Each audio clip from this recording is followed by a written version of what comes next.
Os cumprimento com a paz do Senhor. Evangelho de Jesus Cristo segundo escreveu Lucas.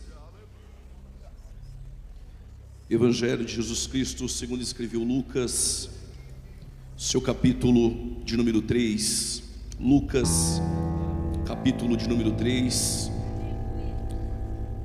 Enquanto você procura, eu quero agradecer a Deus pela sua bondade, pela sua onibenevolência, permitir que eu pudesse contribuir neste congresso pelo terceiro ano seguido, 40º congresso, tão relevante, fazer parte dessa história. Agradeço ao pastor presidente, os Gideões Missionários, pastor Gilmar Miguel, pela confiança, irmã Maria Inês, Deus abençoe, a toda a família que nós amamos, pastor vice-presidente, pastor Adriano, irmã Roberta, toda a família, Deus continue os abençoando. Pastor Moisés Martins, um prazer tê-lo aqui. Dia 7, temos o maior lançamento da escatologia, especialização na Academia de Pregadores, feliz em fazer parte. A todos os pregadores que foram usados por Deus e que serão usados aqui neste púlpito, meus amigos, que Deus abençoe em nome de Jesus. Todas as autoridades que aqui estão, pastores, a toda a coordenação dos Gideões, trago saudações do meu pastor presidente, pastor Paulo Freire, de toda a nossa igreja, Assembleia de Deus, Ministério Belém, da cidade de Campinas. E já quero aproveitar este momento e também agradecer a Casa Publicadora das Assembleias de Deus, por o nome CPAD, pelo lançamento deste livro, O Tempo do Fim, desvendando os mistérios da escatologia, uma defesa ao pré-tribulacionismo e ao pré-milenismo. Nós estamos ali na loja da CPAD e amanhã, a partir das 10 da manhã, estaremos lá para assinar alguns livros. A todas as mensagens que eu recebi durante toda a semana, com a frase marcante: eu te conheço, Jacó. Que Deus abençoe pelo carinho de todos os irmãos que estão nos assistindo agora, de todo o Brasil e de todo o mundo. Lucas, vamos de Bíblia, capítulo de número 3, a partir do versos de número 1, diz assim o texto: E no ano 15 do império de Tibério César, sendo Pôncio Pilatos presidente da Judéia, e Herodes o tetrarca da Galileia, e seu irmão Filipe o tetrarca da Itureia e da província de Traconites, e Lisânias tetrarca de Abilene, sendo Anás e Caifás sumos sacerdotes, veio no deserto, veio no deserto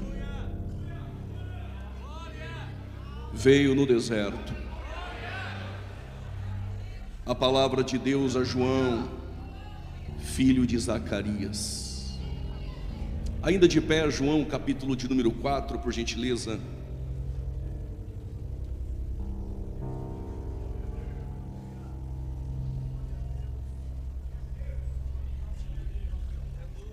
João, capítulo de número 4, versos de número 22. Vós adorais o que não sabeis, nós adoramos o que sabemos, porque a salvação vem dos judeus. Mas a hora vem, e agora é, em que os verdadeiros adoradores adorarão o Pai em espírito e em verdade, porque o Pai procura não bons pregadores, não excelentes cantores. O Pai procura os que o adoram em espírito e em verdade. Tome seu respectivo assento em nome de Jesus.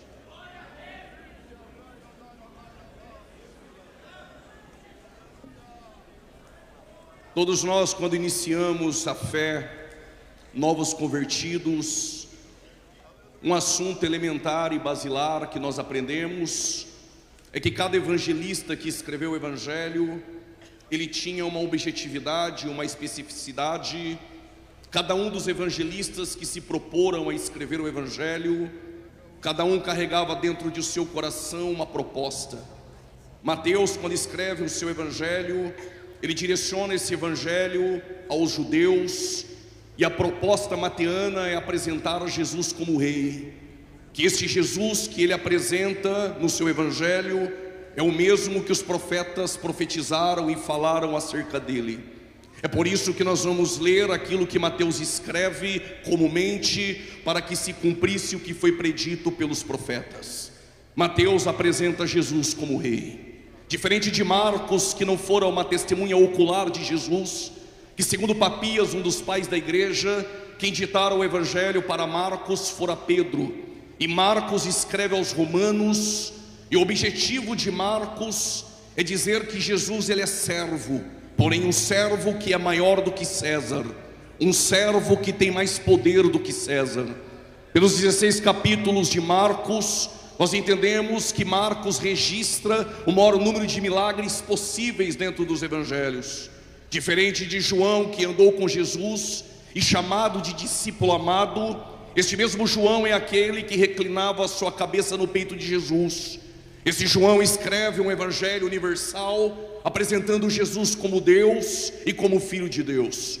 No capítulo de número 1, versículo de número 1, ele apresenta Jesus como Deus. No versículo de número 4, ele apresenta Jesus como a vida.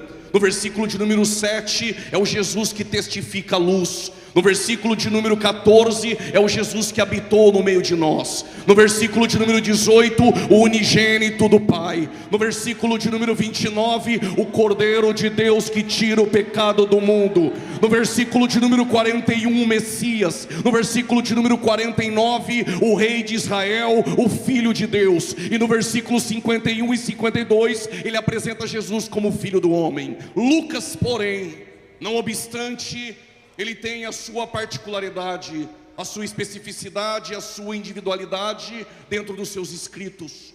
Lucas é historiador, ele tem uma preocupação, que sua narrativa não orbite ou não gravite sobre uma estrutura que é simplesmente abstrata. Lucas vai colocar estacas históricas e vai registrar nomes de governadores e tetrarcas para fundamentar o seu registro histórico, para que haja credibilidade naquilo que ele escreve e veracidade no passar dos anos. Eu explico. Se Mateus estivesse aqui nessa reunião dos Gideões, com certeza daqui 70 ou 60 anos ele iria escrever dizendo: estávamos todos reunidos naquela noite e o Rei Jesus estava presente entre nós. Se Marcos não estivesse aqui, mas procurasse alguém para ditar tudo o que aconteceu neste evento, ele iria dizer: enquanto Gideões, nós estávamos adorando e a palavra sendo pregada, Jesus estava curando.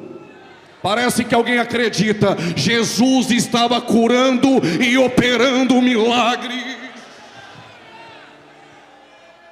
João iria escrever daqui a 50, 60 ou 70 anos que todos nós estávamos reunidos, os Gideões missionários, e que naquela semana o nosso Jesus, que é um Deus eterno, esteve presente entre nós. Porém Lucas não estaria presente, mas como historiador, ele iria procurar cada pregador que passou por este púlpito, cada membro de igrejas que vieram em suas caravanas, iria procurar pastores de casa em casa, iria recolher todas as informações, ajuntar as narrativas, e com certeza Lucas iria escrever concatenando em ordem cronológica. Desde o dia 27 de abril até o dia 5 de maio, estávamos reunidos em Santa Catarina, na cidade de Camboriú. O prefeito era este Pavan, e o governador de Santa Catarina, Jorginho Melo, e o presidente da república, o fulano de tal. E Gideões missionários era presidido pelo pastor presidente, pastor Gilmar Miguel, e os pregadores que passaram por aquele púlpito ministraram em poder a palavra de Deus. É por isso que Lucas começa dizendo: e no 15º ano do reinado de Tibério César, sendo Pôncio Pilatos governador da Judéia, Herodes o tetrarca governador da Galileia, sendo seu irmão Filipe da região da Itureia e Lisânias da região de Abilene, sendo Anás e Caifás sumos sacerdotes. Alguém poderia duvidar se o Rei Jesus estava entre nós, alguém poderia duvidar dos milagres registrados por Marcos, mas alguém iria dizer: é verdade, no ano de 2025, no mês de abril e maio, eles estavam reunidos naquele lugar. É possível que alguém duvide da cura, mas alguém iria dizer: é verdade, Gideões estava reunido naquele lugar e naquele mês, e há veracidade naquilo que Lucas está registrando. É por isso que Lucas diz que há imperadores, há governadores e sumos sacerdotes. Permita-me dizer isso. Quando Lucas agora, como médico, em uma ética apurada, ele coloca o S em pluralidade no sacerdócio, ele está dizendo: não poderia ter dois sacerdotes, só poderia ter um sumo sacerdote. Se tem dois, está corrompido. O que Lucas Lucas está registrando essa noite é: a palavra de Deus não está entre o império, a palavra de Deus não está entre os governadores, a palavra de Deus não está no templo. E por que não está no templo? Calma e segura, porque há 400 anos, desde Malaquias até Mateus, o céu se fechou em Israel. Desde Malaquias até Mateus, 400 anos sem palavra, 400 anos sem Deus. E no templo continua as mesmas musiquinhas, continua o entretenimento de bodes, continua levitas e sacerdotes se reunindo, mas de Deus escondeu a palavra do templo. A palavra não está no templo, a palavra não está no governo, a palavra não está no império, a palavra não está no sacerdócio. Onde está a palavra? Veio a palavra de Deus no deserto. Parece que alguém levantou a mão e entendeu. Veio a palavra de Deus no deserto. No deserto, no Jordão, não tem área VIP. No Jordão não tem estelionatário da fé. No Jordão não tem mercenário. O que tem no Jordão? Arrependei-vos, arrependei-vos, arrependei-vos. 2023 como teólogo, 2024 como profeta. E hoje eu vim como uma voz. Que voz é essa? Arrependei-vos, porque é chegado o reino do céu. Eu já tinha pulado da cadeira. Tem que ser crente para dar glória agora. Arrependei-vos.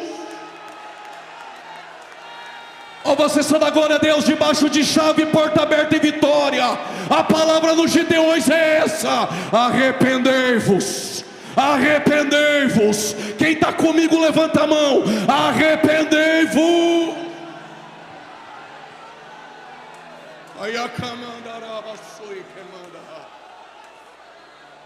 Se não aguenta a pressão, fica com a mão baixada e segura o glória. Mas se está comigo essa noite, a palavra de Deus, a palavra de Deus não está no monopólio e na corrupção. Está em homens simples que carregam no coração a mensagem: arrependei-vos, porque é chegado o reino do céu.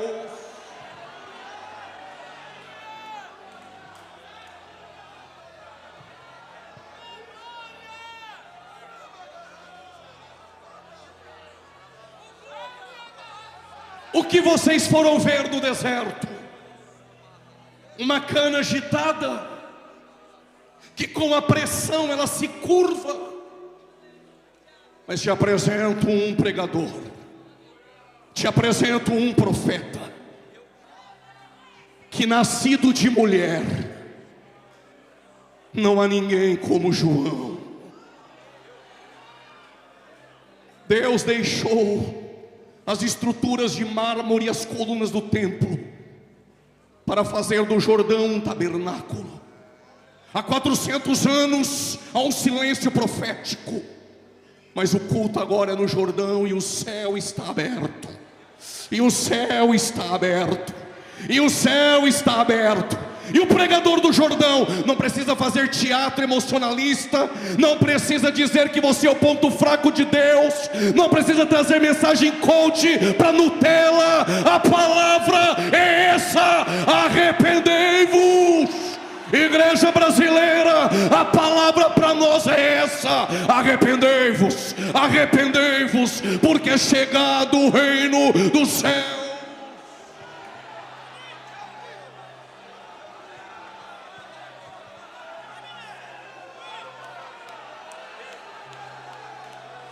Quer abrir a boca para dar glória? Pode dar glória.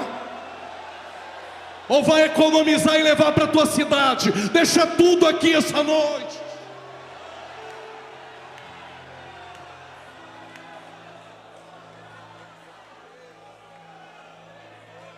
Quem é João? Em meio a um silêncio profético, em meio à crise moral, em meio ao esfriamento na fé, Lucas registra que é um homem por nome Zacarias, e sua esposa tem por nome Isabel. Mas diz o texto que Isabel era estéril. Isabel carregava no colo o opróbrio, a vergonha. Não cantaria jamais em sua casa o Salmo 128.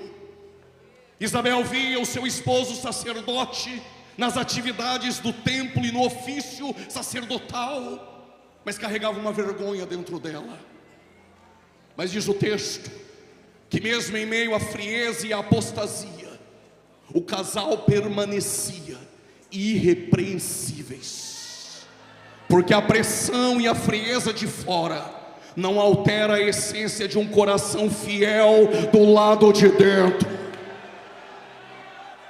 Mas ela é estéril e acreditava em um Deus que fez um ventre estéril de Sara gerar uma nação, que fez o ventre estéril de Rebeca gerar um herdeiro, que fez o ventre estéril de Raquel gerar um governador, que fez o ventre estéril de Ana gerar avivamento, que fez o ventre estéril da esposa de Manoá gerar um libertador, que fez o ventre de uma virgem gerar um salvador da humanidade, e que vai fazer o ventre dela gerar uma voz, a voz de arrependimento, que vai cruzar o tempo profético.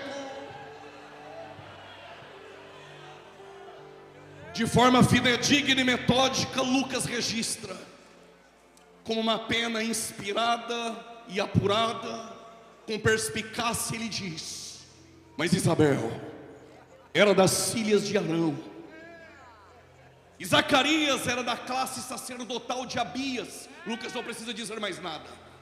O que Lucas está nos dizendo essa noite, Gideões, se ela é das filhas de Arão e o esposo é da ordem sacerdotal de Abias, Crônicas 24 e 25, o sacerdócio está corrompido. E por quê? Porque Anás já havia sido deposto.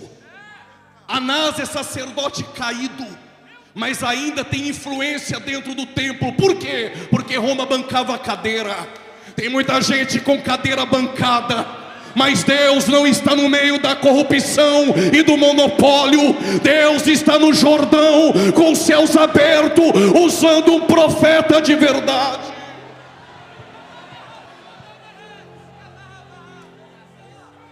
O que Lucas registra se o templo e o sacerdócio está corrompido por direito, por prole, por dependência, João Batista, que vai nascer no seu ventre, ele pode ser, de forma verídica e legítima, um sumo sacerdote. Segundo Luiz Silon e Flávio Joséfo, havia naquele tempo de 20 a 25 mil sacerdotes. É possível que um sacerdote completasse a sua carreira ministerial e não tivesse uma única oportunidade de entrar dentro do templo e oferecer incenso. Zacarias tem a esposa estéril, mas ele vai participar de um sorteio que faziam como de costume. Em quem lançar a sorte e recair no sorteio, este terá o privilégio de entrar dentro do templo. Para alguns, coincidência; para quem prega, milagre. Eu ouvi um glória a Deus aqui, eu vou repetir. Para alguns, coincidência; para quem prega, milagre. Para alguns você nem deveria estar aqui, não tem padrinho, ninguém bancou a cadeira, mas Deus disse: é Ele, eu vou usar, e não consulta homens.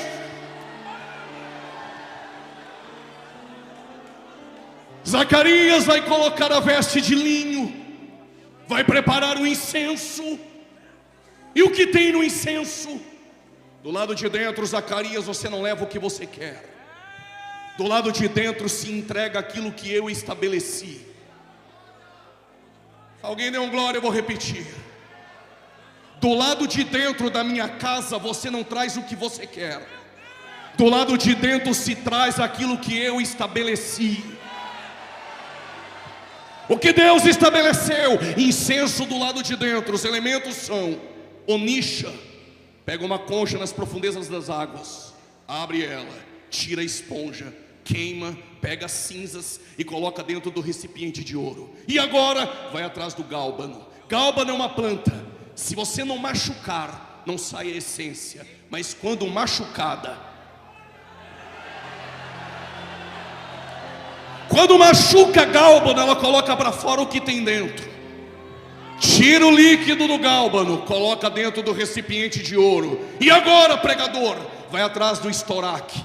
A planta estourar, que é a sua folha, se você ver ela agora, está gotejando. Se for daqui 3 horas, está gotejando. Se for amanhã, está gotejando. Parece crente gideonita. Se você olhar para ele agora, está dando glória. Daqui 3 horas, está dando glória. E amanhã, está dando aleluia. E depois da manhã, está dando o grito de glória que o diabo odeia. Tritura a folha, coloca dentro do recipiente de ouro. E agora? Agora já sei. Pego o meu fogo, acendo, sobe o incenso, está tudo bem. Se fosse na tua casa, estava tudo bem. Se for fogo dos homens lá dentro, eu te mato. E por quê? Porque fogo dos homens é só movimento, é só teatro, é só emocionalismo. Tem movimento, não tem palavra. Tem pula-pula, mas não tem Bíblia. Engana os incautos. Mas você veio aqui essa noite para comer pão do púlpito dos Gideões essa noite.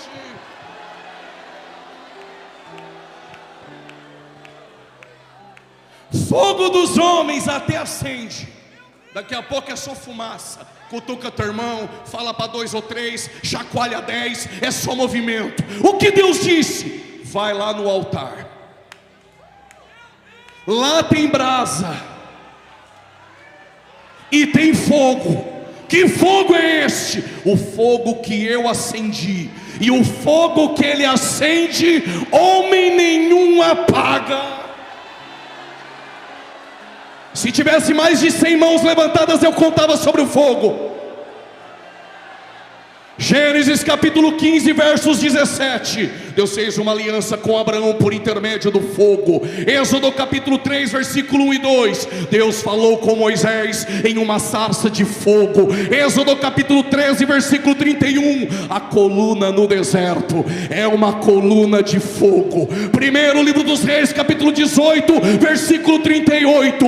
Deus respondeu a Elias com fogo. Jeremias 23, versículo 29. A tua palavra é fogo. Zacarias capítulo 2, versículo 5. O Senhor é um muro de fogo. Mateus capítulo 3, versículo 11. Lá no Jordão, eu só batizo com água. Mas tem alguém? Parece que os pregadores conhecem ele. Parece que o ginásio, o pavilhão conhece ele. Quem é ele? Mais poderoso que o pregador, mais poderoso que João. Quem é ele? É aquele que vos batizará com o Espírito Santo e fogo.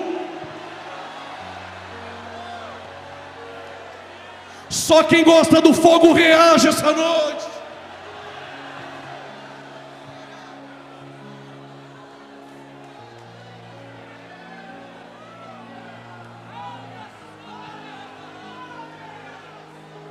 Vai ficar me olhando com essa cara de engomadinho ou vai encher essa casa de glória?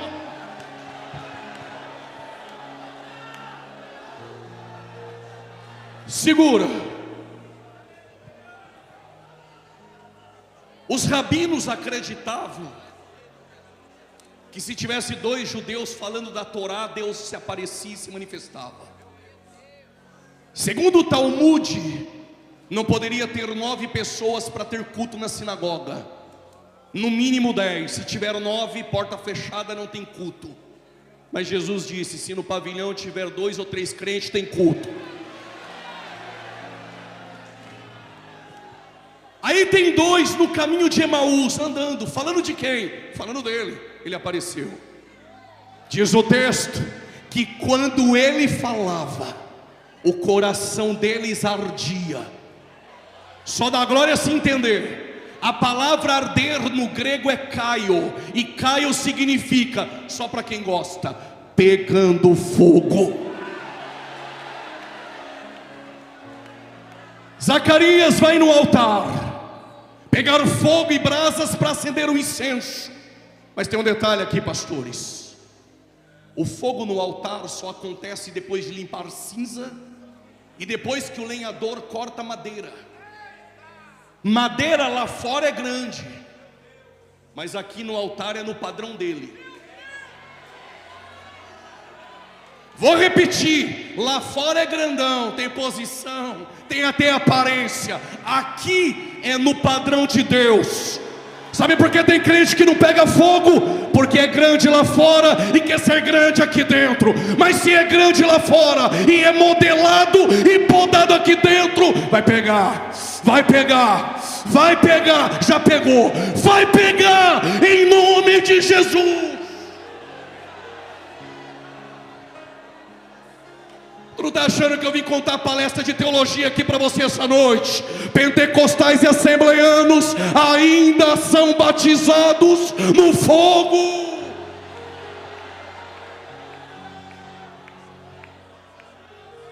Zacarias vai vestir um linho, a mitra, o incenso.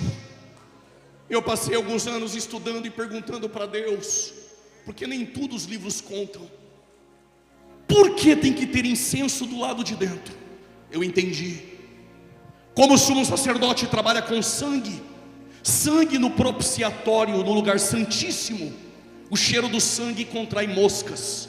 Pega uma carne e descongela sobre a tua mesa, e você vai perceber que ela contrai moscas pelo cheiro do sangue. Se tem sangue de animal lá dentro, na tampa da arca, que é o propiciatório, as moscas de fora podem contaminar o ambiente lá dentro. Mas quando o incenso sobe, mas quando o teu glória sobe, mas quando o teu aleluia sobe, o que vem de fora não contamina o ambiente do lado de dentro.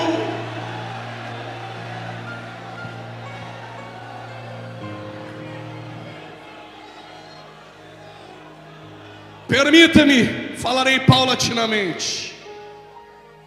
Zacarias sabe que há 400 anos Deus não fala.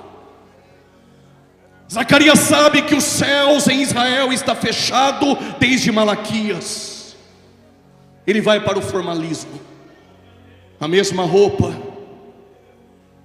a mesma atividade, os mesmos materiais, elementos do incenso, o mesmo caminho, o mesmo endereço, o mesmo átrio, o mesmo altar do holocausto, o altar do incenso no lugar santo, a pia de bronze no átrio, é o mesmo caminho, o mesmo endereço.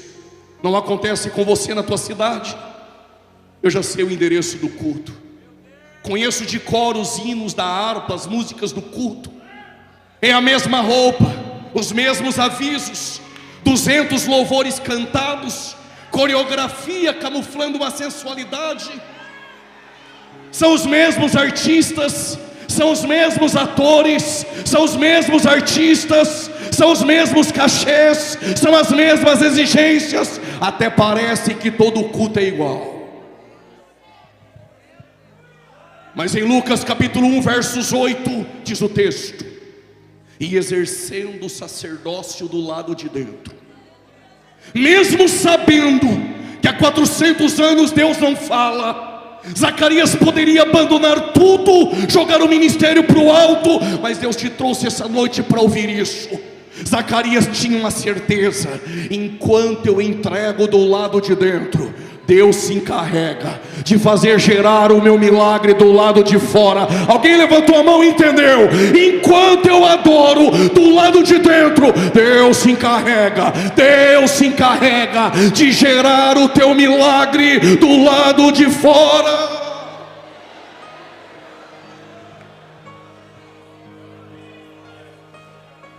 Até parece que todos os gideões é igual, até que no lugar santo, quando ele vai oferecer incenso, apareceu Gabriel, olhou para Zacarias e disse: Zacarias, não temas.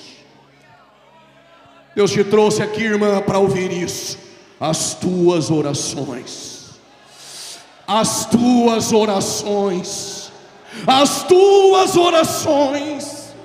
elas foram ouvidas.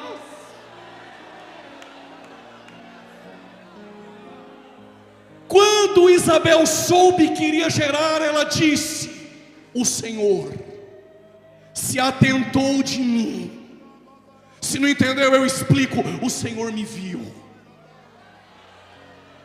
O Senhor te viu. Ele não te perdeu de vista essa noite. E Isabel disse: e Ele removeu o meu opróbrio. Deus marcou esse dia 2 para lhe dizer: essa noite, através desta palavra, eu removo a vergonha da tua casa.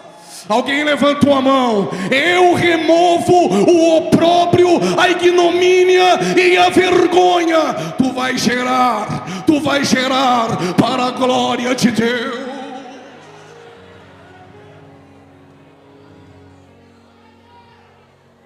João Batista cresce,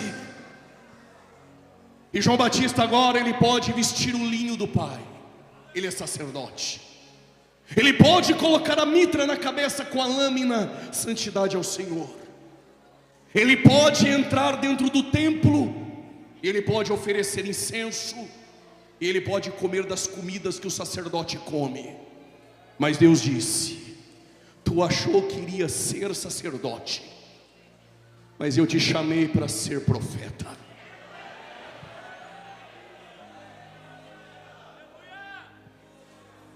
A Bíblia não diz, mas imagino eu, João Batista dizendo: Senhor, eu não vou vestir o linho. Vai não. O linho está contaminado pela sujeira da corrupção. Vai colocar roupa de gafanhoto e mel silvestre e vai comer, mas roupa de pele e camelo vai vestir. Tu achou que iria vestir o linho? Vai não. Suas vestes serão de pelos de camelo. Mas eu não vou entrar no templo. Vai não. Vou te usar no deserto. Mas eu não vou poder sentar na mesa e comer com os sacerdotes. Essa mesa não te cabe, João. Essa mesa está suja, está contaminada. A mesa que eu tenho para ti é no deserto. Vai comer gafanhoto e mel silvestre. Mas aqui um atrito entre nós, pregadores. Qual o atrito? Na mesa de Jezabel come 850 e se fartam. E os verdadeiros? Obadias escondeu 100 na caverna e é pão e água. 850 comem do bom e do melhor.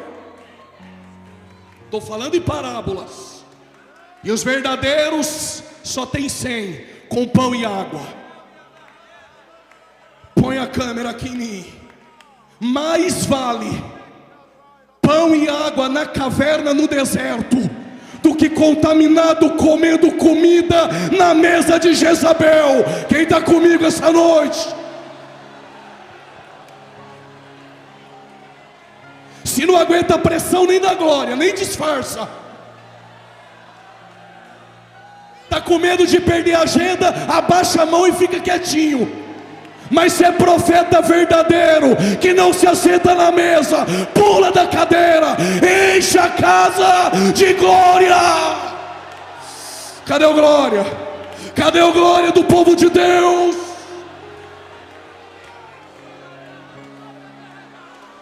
Estou ouvindo línguas estranhas aqui. São línguas que não se contaminaram na mesa de Jezabel.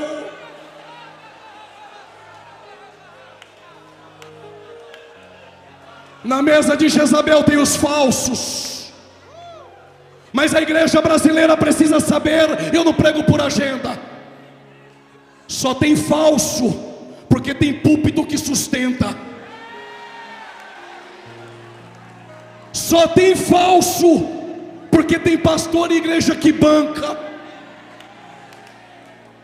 Se Jesus estivesse em nossos dias, Ele não iria virar a mesa, Ele iria virar os púlpitos. Os céus me trouxe para lhe dizer: fica guardando com pão e água na caverna.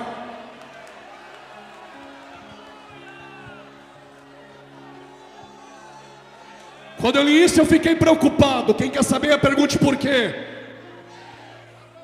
Porque tem 850 na mesa de Jezabel, tem 400 de Baal e 450 de Azerá. e verdadeiro só tem 100. Aí eu pensei, estamos perdendo, estamos em desvantagem. É Deus falando para nós: deixa de ser bobo, menino. Eu tenho mais 7.000 que eu escondi. Parece que tem alguém aqui que faz parte. Eu tenho mais 7.000 que não se prostraram e não beijaram a Baal. Vai para o deserto, João.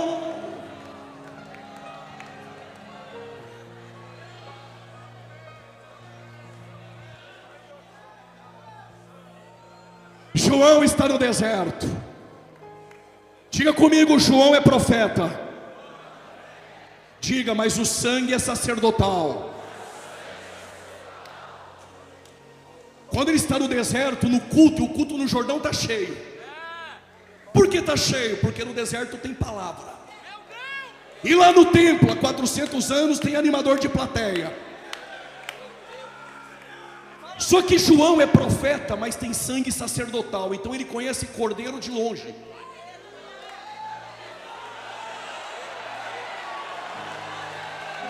No meio do culto ele olhou e falou: esse eu conheço. Parece que você também conhece. Eis o Cordeiro de Deus. No Jordão ele está. Eis o Cordeiro de Deus. No monopólio ele já não está mais. A glória não está mais lá, mas a glória encarnada está no Jordão. Eis o Cordeiro de Deus, que tira o pecado do mundo.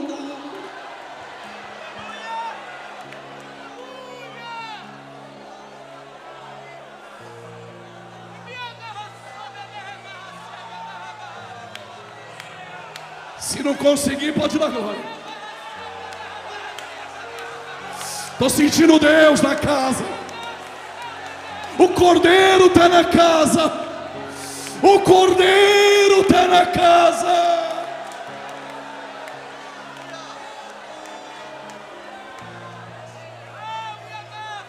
E amando a sua e queimando a sua e queimando.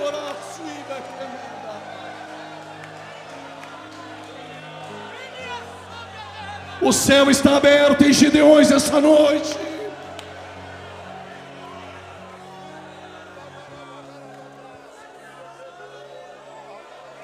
Mas fariseu também frequenta culto. Pregador, não entendi, vou repetir.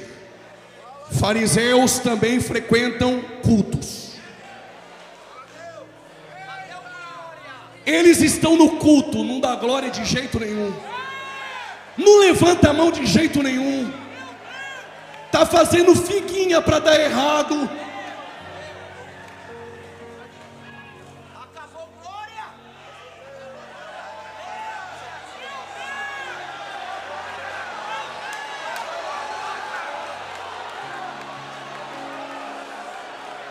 Se eu conseguir pregar, eu prego. Se eu não conseguir, deixa Deus fazer.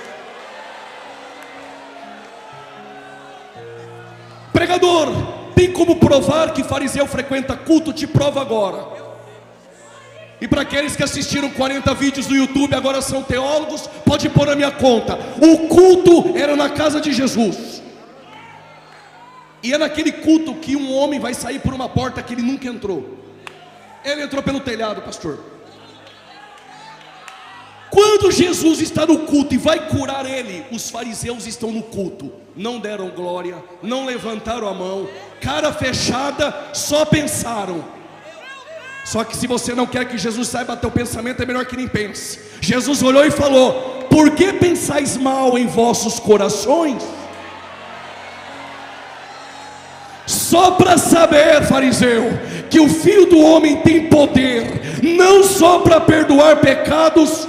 Pega a tua cama, levanta. Alguém já levantou? Alguém já levantou ali. Levanta e anda. Deixa o fariseu ficar aí sentado, rapaz.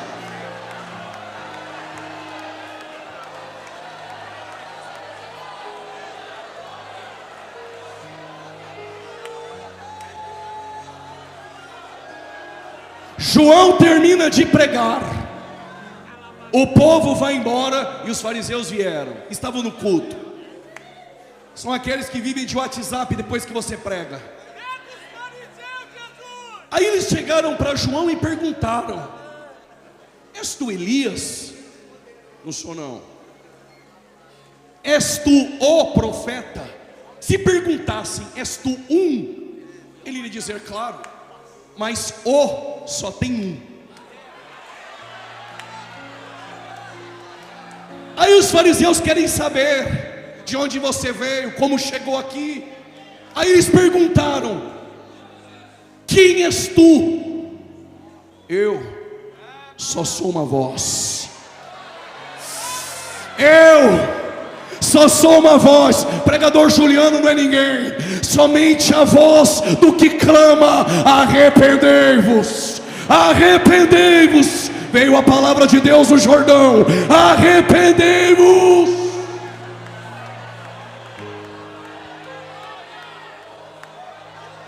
O primeiro grupo foi embora.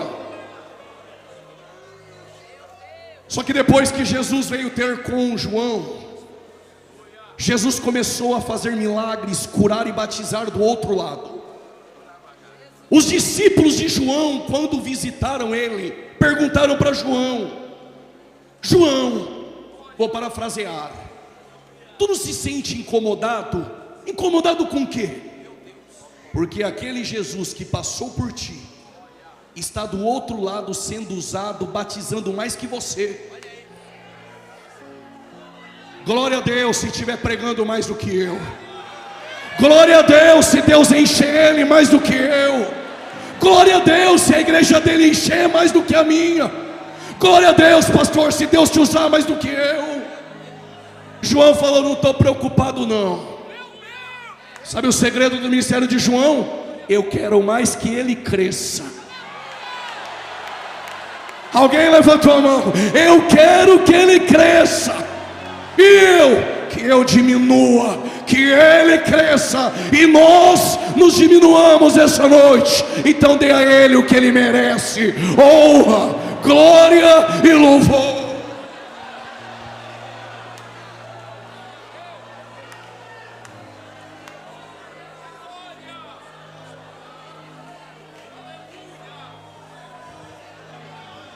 Se está pronto para escutar isso, diga amém. A voz de João fazia tremer o palácio de Herodes. Mas João nunca deixou o deserto para frequentar o palácio. Quem dera que alguém cortasse isso agora e mandasse para 2 ou 3 depois do culto. Profetas não frequentam palácios. Se frustrei, teu ministério veio no lugar errado. Profetas não frequentam palácios.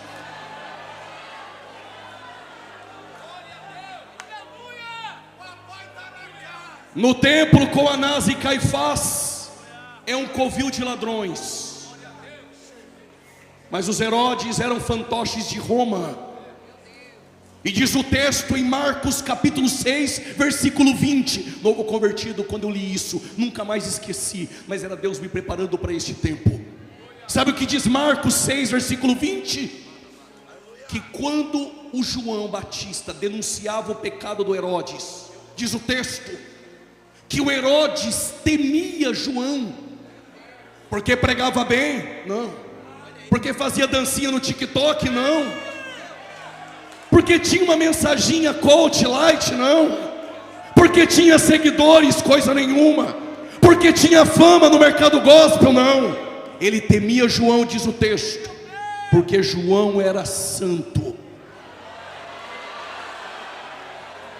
e justo. Glória você vai dar agora. Tem que ser crente para dar. Olha o que diz o texto. Continuação do versículo. Herodes gostava de ouvir João. Gostava de ouvir João, mas nos bastidores pediu a cabeça dele. Sabe que Deus te usa, mas quer matar teu ministério. Sabe que é Deus falando essa noite, mas não abre a boca para dar glória, só para dizer que não está aprendendo nada. Tem gente que sabe que Deus te usa, gosta da tua palavra, sabe que tu tem unção, mas não queria te ver aqui essa noite, pastor. Não queria te ver pregando aqui essa noite. Mas a cabeça de João vale metade de um reino. Eu também gosto desse silêncio. A cabeça de João vale metade de um reino. Prove, te provo. Herodes, Herodias e Salomé, bebendo orgia. De repente, embriagado, Herodes falou para ela: pede o que tu quer, até metade do meu reino eu te dou. Herodias falou para a filha: tu quer o quê? Quer metade do reino? Ela disse: não, quero a cabeça de João.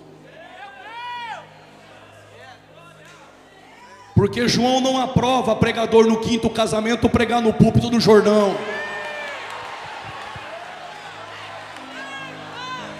Porque João não aprova no púlpito entregando falsa profecia e crente sendo enganado. No culto do Jordão tem palavra, tem palavra, tem palavra. Só para você não esquecer: arrependei-vos, arrependei-vos, arrependei-vos. Oh glória, oh glória.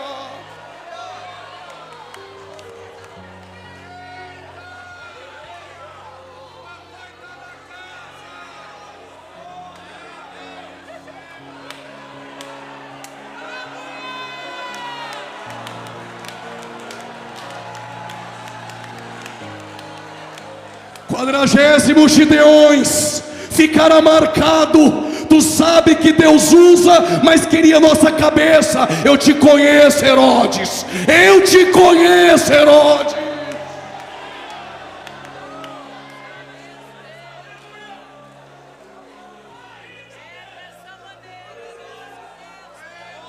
João é preso. Arrancaram a cabeça do profeta, colocaram em uma bandeja. Pergunte bem forte: e agora? Se você fosse no culto, no templo, tem as musiquinhas lá, as mensaginhas lá, mas há 400 anos Deus não está mais lá. Aonde é o culto? No Jordão. Mas como arrancaram a cabeça de João, é como, vou repetir, os haters depois vão aproveitar. É como se tivesse uma placa no Jordão dizendo: o culto não é mais aqui. Mataram João. O culto não é mais no templo há 400 anos. Mas Isaías disse por quê? O profeta Isaías disse no capítulo 1: o culto que Deus reprova. Que culto era esse? Deus disse pela boca de Isaías: as tuas ofertas eu não quero mais. As tuas músicas não me alegram. Não venham mais para o meu culto trazer sacrifícios. Vocês me cultuam, mas o coração está longe. Quando o pregador pede, você aprendeu a cutucar 2 ou 3. Você aprendeu a bater na mão de 10. Aprendeu a chacoalhar 6. Decoramos tudo sobre o culto, liturgia do culto. Mas Deus disse: mas não conhecem o Deus do culto. O profeta de Tecoa, lavrador e boiadeiro, Amós no capítulo 5 disse: afasta de mim o intrépito dos seus cânticos. Eu aborreço das tuas festas. Sabe o que Deus estava dizendo? As festas que vocês fazem sem mim, as festas que vocês louvam homens, a festa que o pregador é o centro dela, aonde Deus não ocupa o primeiro lugar, Deus não está. O que Deus está dizendo é: pega essas musiquinhas que exaltam homens e deixa em casa. Cantoras de 40 mil e 20 mil com exigências, fiquem em casa, porque no meu culto eu não aprovo.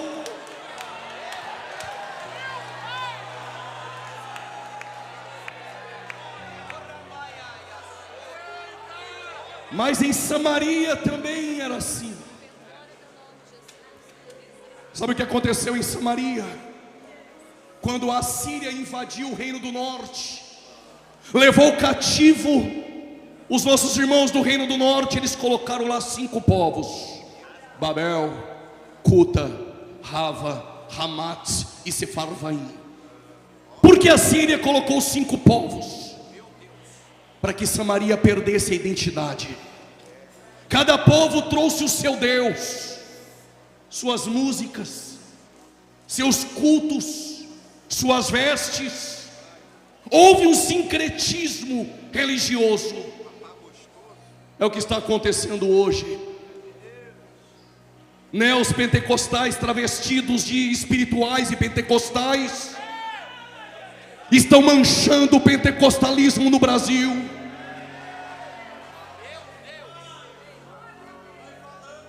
E o povo sendo enganado dia após dia. Mas Deus, irado, o que Ele fez? Enviou leões em Samaria. Diz o texto que os leões passaram a matar pessoas. Alguém se levantou e foi ao rei da Síria e disse: ó rei, o Deus de Israel enviou leões para nos matar. Por quê? Porque nós não sabemos como é o costume do culto do Deus da terra.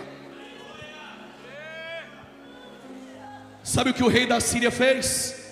Pega um sacerdote, não de Levi, aquele que Jeroboão nomeou sem ter sangue levítico, sacerdote pirata.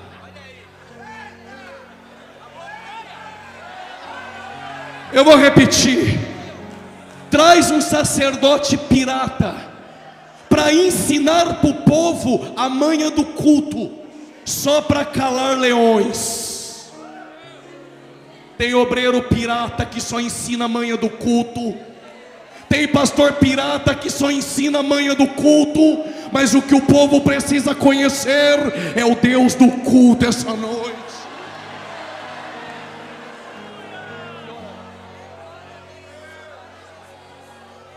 Vocês me aguentam mais 10 minutos? Digam amém. Se não tem culto em Samaria, só tem sacerdote pirata e aprenderam a manha do culto, não conhece o Deus do culto. Se não há mais culto em Jerusalém e não há culto no Jordão, e agora? Se o sacerdote pirata ensinou a manha do culto, um sumo sacerdote, segundo a ordem de Melquisedeque, ele vai entrar em Samaria, não para ensinar a manha do culto, mas para ensinar uma mulher samaritana aonde é o culto e quem é o Deus do culto.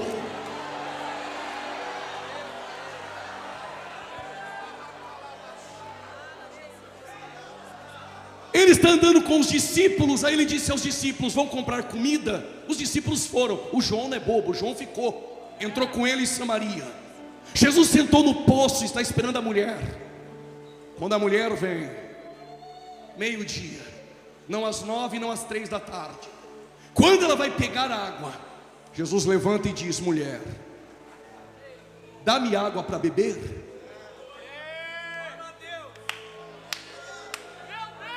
Como tu, sendo judeu, pede água para beber para uma mulher samaritana? Mulher, você vem neste poço, bebe água, vai para casa e volta a ter sede. Se tu conhecera o dom de Deus, e quem te pede água, tu já bebeu dela, tu me pediria, e eu te daria a água da vida eterna. Permita-me elucidar e elencar o meu pensamento no texto. Ela olhou nele de cima e embaixo e pensou: ué, como que tu tem água da vida eterna, se Moisés tinha um cajado, bateu no mar, mar vermelho abriu. Davi tinha uma funda, jogou, o gigante caiu. Os sacerdotes de Josué tinham buzinas, tocou, Jericó caiu. Sansão tinha uma queixada de jumenta, matou 1000 homens. Tu não tem nenhum balde.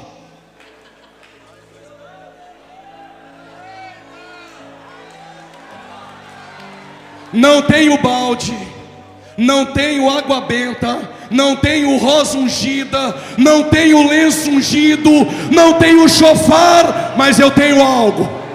Mas eu tenho algo que busca um presidiário no fundo do poço, que busca o traficante no fundo do poço. O que ele tem? Ele tem a graça. Ele tem a graça. Ele tem a graça.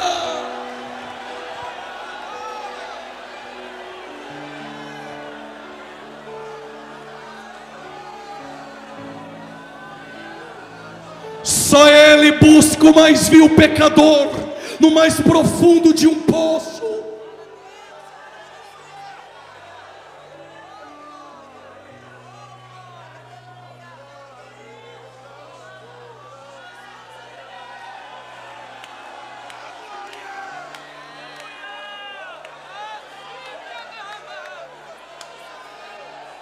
Então faz o seguinte: me dá dessa água para eu beber.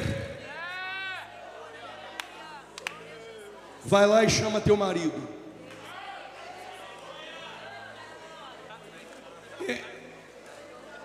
Eu não tenho marido. Dissesse bem. Teve 5 camas, 5 endereços, 5 certidões de casamento, 5 alianças dentro da gaveta, ciclos interrompidos, e quer vir os gedeões beber da minha água. E digo mais, e ainda tem um ficante, quer beber da minha água aqui dentro, mas depois sair lá fora e beber água do mundo. Vai se converter, rapaz.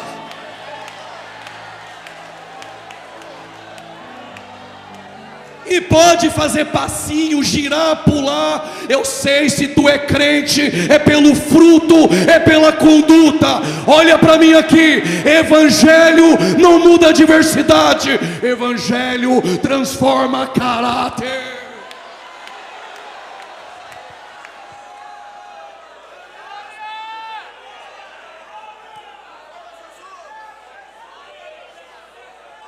Eu vejo que tu é profeta, mas vamos fazer o seguinte. Eu cresci adorando lá onde Jeroboão colocou 2 bezerrinhos em Dan e Betel, em Samaria. Os seus pais dizem que o culto é no templo de Salomão. Afinal de contas, aonde é o culto e quem é o Deus do culto? Não é nem em Samaria, não é também no templo em Jerusalém, também não é mais no Jordão. Aonde é? Vai enchendo o pulmão de ar que eu vou contar. A hora é. Eu já tinha pulado da cadeira. A hora é. E a hora chegou em que o meu templo, o meu endereço não é no Jordão, não é em Jerusalém. É se você é um verdadeiro adorador. Eu estou procurando essa noite. Cadê você? Eu estou procurando essa noite. Quem vai ser o lugar do meu culto? Cadê você que veio para adorar?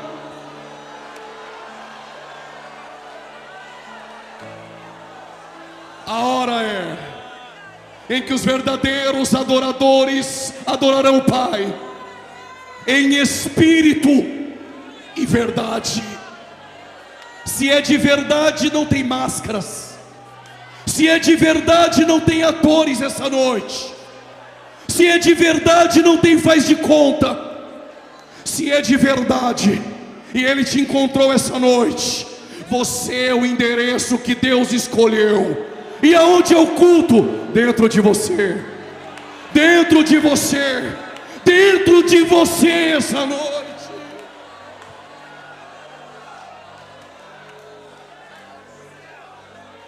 Sente. Já estou terminando. Pregador, se eu sou o ambiente do culto e o Senhor é o Deus do culto, em Jerusalém tinha glória. Cadê a glória? A glória que esteve atrás do véu de Moisés, e que depois eu descobri que não tinha glória nenhuma, era só véu. Ele não queria mostrar que a glória era transitória, e Paulo dedurou ele aos Coríntios. Aquela glória que encheu o tabernáculo de Moisés, aquela glória que quando os filhos de Asaf, Zacur, Matanias, Azarela e José tocaram na inauguração do templo de Salomão, ela encheu a casa e os sacerdotes não conseguiram ficar de pé. Essa mesma glória que Isaías disse que Deus não dividiria mais com ninguém. Jesus está orando em João 17 e disse: Pai, devolva aquela glória que eu tinha contigo. Vai fazer o que com ela? Eu vou dar para aqueles que tu me deste, para que eles sejam um, assim como nós somos um. O Deus do culto fala com você essa noite. Você é o ambiente que Deus escolheu essa noite. Eu não sei se você vai pegar, mas eu encerro aqui. Um dia Jesus disse: este templo vai ser destruído, mas em 3 dias eu o levantarei. Segura. Só João pegou. João disse, pastor Moisés, ele falava isso do seu corpo. Vocês estão prontos para ouvir? Eu vou dizer. O que Jesus estava dizendo nas entrelinhas é: quando eu estava na eternidade, eu era o templo de Salomão.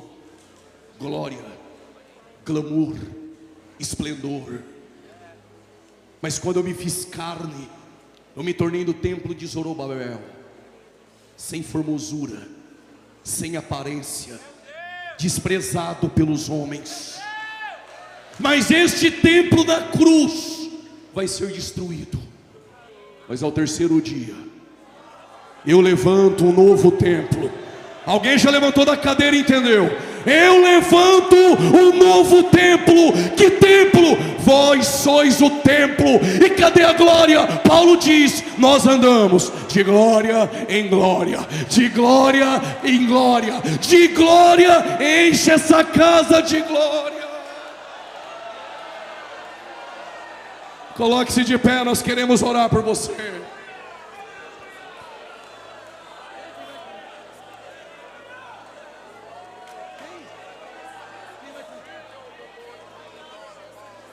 Jonatas, adorador da praça, então é dos nossos, já pode começar a cantar, meu irmão. Se você veio aqui essa noite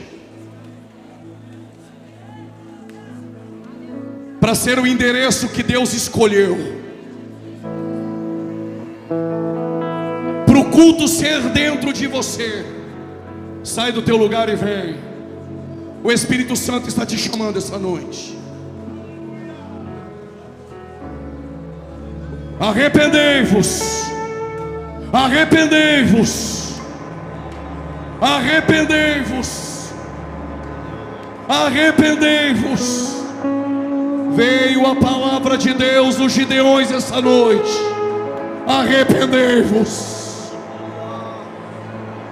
Todo esse povo que está vindo aqui, não é porque o pregador é bom, não é pela oratória do pregador, é porque a mensagem é essa e não mudou. Arrependei-vos, arrependei-vos. Saia do teu lugar e venha, Ele está te chamando essa noite.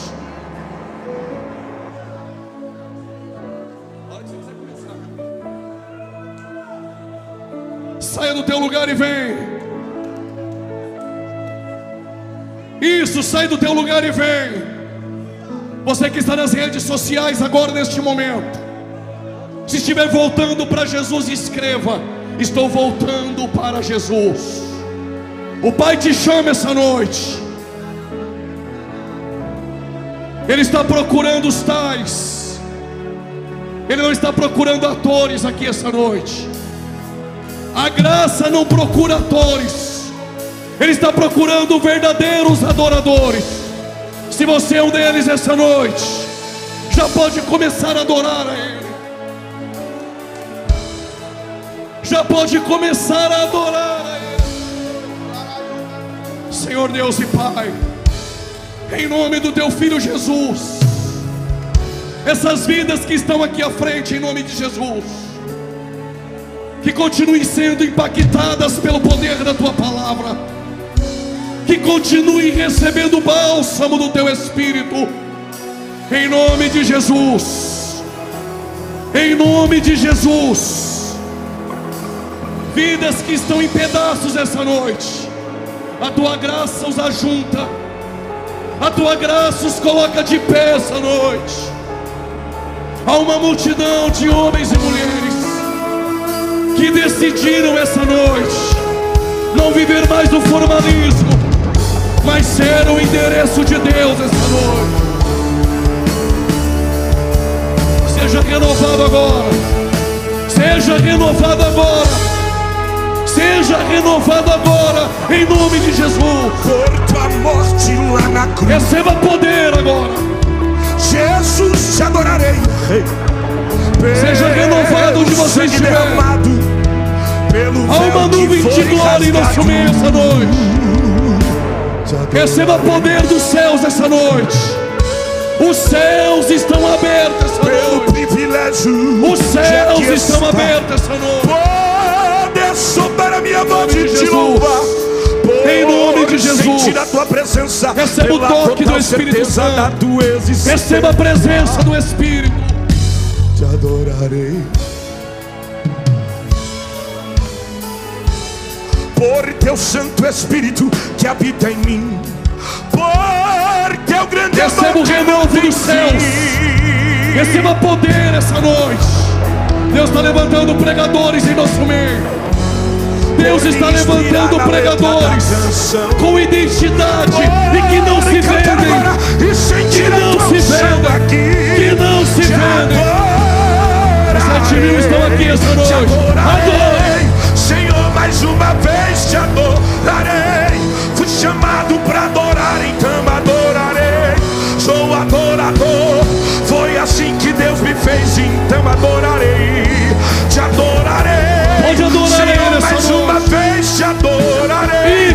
Fui chamado para adorar, então adorarei. Deus está na casa essa noite. Sou adorador, Deus está na casa essa noite. Deus me fez, então adorarei. Cadê as línguas estranhas que o diabo odeia? Ninguém vai me calar, te adorarei.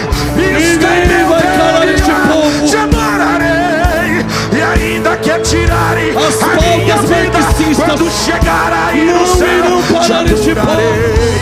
Ninguém vai me calar, te adorarei. Está em meu DNA, te adorarei. E ainda que tirarem a minha vida, quem vai chegar? Seja batizado agora. Quem vai chegar? Seja batizado agora. Seja batizado agora, em nome de Jesus. Quem vai chegar? Quem vai chegar? Só quem vai chegar. Quem vai chegar? Só quem vem adorar. Quem vai chegar? Quem vai chegar? Quem vai chegar? Quem vai chegar? Quem vai chegar? Quem vai chegar? Quem vai chegar? Quem vai chegar? Quem vai? Quem vai? Quem é? Segura. Segura.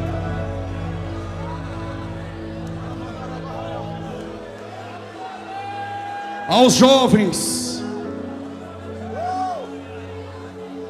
que têm o desejo de ser pregadores, usados por Deus, aconselho-te essa noite: não queira ser aprovado por perfil de Instagram, daqueles que dizem que sabe tudo sobre mensagem, tudo sobre esboço, tudo sobre pregação, mas não prega em lugar nenhum, não conquistou nada no ministério.